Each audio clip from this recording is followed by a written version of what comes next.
Tak já myslím, že ukázal zhruba to, co jsme předpokládali, že nejsilnější dva týmy bude USK Praha a my, že o třetí místo si to rozdají Sokol s Nymburkem i s tím, že Sokol zvítězí. U nás, jak jsem říkal, to bylo tak půl na půl s tím, že výhoda domácího prostředí trošku favorizovala USK.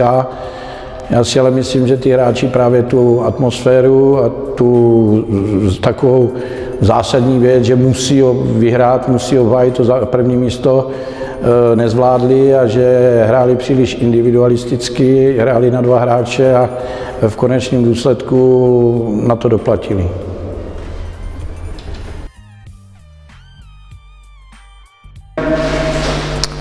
Zhodnocení turnaje. V finále jsme prohráli s Pardubicema o nějakých, nevím, teď to bylo o 10 bodů. Byli jsme o chlup horší než pardubický tým.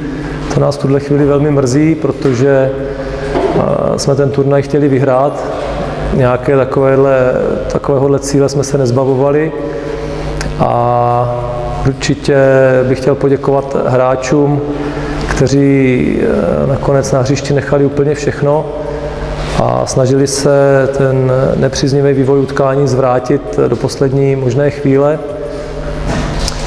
Pro nás to znamená, že jsme obsadili druhé místo a bereme to nakonec ve finále asi jako úspěch po docela náročné sezóně, ale samozřejmě vždycky je lepší ten poslední zápas vyhrát v tom turnaji, takže v tuhle chvíli převládá zklamání, ale z celkového zhodnocení toho turnaje to musí být pozitivně, protože druhé místo je určitě úspěch pro nás.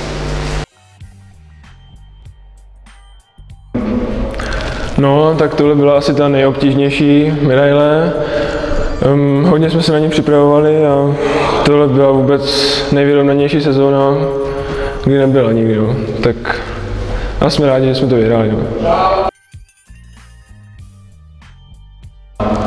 Tak rozhodlo se, si myslím, ve třetí čtvrtce, někdy na konci třetí čtvrtky, kdy oni už si myslím, že ztráceli na nás, my jsme na ně furt tlačili.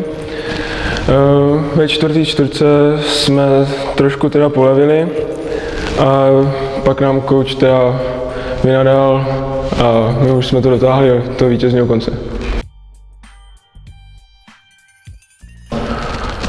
No, já si myslím, že ne, třeba já si myslím, že mě to pomohlo, protože jsem se víc jako líp rozehrál a tak, takže dobrý.